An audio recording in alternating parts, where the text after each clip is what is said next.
मस्जिद ए रज़ा का अनूठा मुहर्रम। हुसैन की याद में मुसलमान ही नहीं, हिंदू सिख ईसाई भी रोए और बहाया खून। हिंदू मुस्लिम सिख ईसाई सभी भारतीय भाई भाई। वैसे तो आज के दौर में ये सियासी जुमला बन गया है, लेकिन कई मौक़ों पर ये समाज को जोड़ने ही नहीं बल्कि हमारी गंगा यमुना तहसीब का जीवन नमूना भी बन जाता है। ऐसा अक्सर पर्व त्योहारों के मौके पर होता है, लेकिन ऐसी घटनाएं अपवाद ही होती हैं। यही अपवाद आज देखने को मिला। अमृतसर के इलाके लोहगढ़ की संकरी गली बदराव स्थित मस्जिद ए रज़ा, जिसे कश्मीरी इमाम बाड़ा भी कहा जाता है, में यहाँ पर आज हज़रत इमाम हुसैन साहिब की शहादत की याद में मातमी पर्व मुहर्रम बड़ी ही शिद्दत और समर्पण भाव से मनाया गया। वैसे तो ये पर्व इस्लाम का है, लेकिन इसमें मुसलमानों के अलावा हिंदू, सिख और ईसाई भी शामिल हुए। बात ये नहीं थी कि वे सिर्फ देखने आए थे, जी नहीं, ये सभी जिसमें महिलाएं, पुरुष और बच्चे भी उसी तरह से शोक सतमन थे जिस तरीके से मुस्लिम भाईचारे के लोग थे। समागम की शुरुआत में महिलाएं अलग कमरे में, जहां शहादत से संबंधित चित्र लगे थे, घटना को याद करते हुए गम जता रही थी और पाठ करते करते रो रही थी।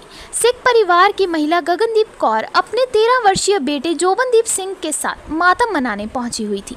मुस्लिम महिलाओं के साथ वे भी छाती पीट पीट कर विलाप कर रही थी। ऐसे ही हिंदू परिवार की महिला ज्योति मल्होत्रा और मीनाक्षी भी गम जता रही थी। इन सभी का कहना है कि हज़रत इमाम हुसैन साहिब ने खुद और परिवार की कुर्बानी सिर्फ मजहब के लिए नहीं बल्कि इंसानियत के लिए दी थी। उनको याद करना हर एक इंसान का फ़र्ज़ है। समागम की दूसरी लड़ी में मुजफ्फरनगर यूपी से आए इमाम आगा नवाब हैदर ने शहादत की दास्तां बयां की। इसमें शामिल हिंदू, मुस्लिम, सिख और ईसाई सभी माथा पीट पीट कर रोते नजर आए।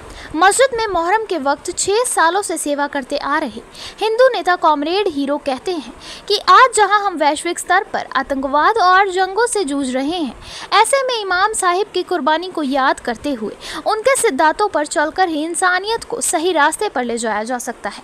खैर, इसके बाद मस्जिद के एक कमरे से इमाम साहिब से संबंधित ध्वज निकाला गया और सभी ने उसको सलामी दी।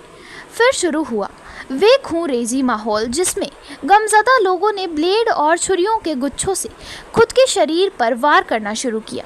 80 साल से लेकर 5 साल तक के बच्चों ने खुद को जख्मी किया और ज़मीन खून से पूरी तरह से लाल हो गया, जिसमें शिरकत करने वाले सिख परिवार के जोबनदीप सिंह, हिंदू परिवार के प्रिंस और कॉमरेड हीरो विजय गिल गौतम ने शहादत को याद करते हुए हज़रत इमाम हुसैन की शहादत को याद किया और खुद को लहूलुहान किया और शहादत याद की। मस्जिद के प्रबंधकों में शुमार ज़हीर अब्बास और मिर्ज़ा सगीर हुसैन ने बताया कि यहाँ पर ये आयोजन देश की आज़ादी के बाद से ही होता आ रहा है और तब से लेकर आज तक सभी धर्मों के लोग इसका हिस्सा बनते हैं।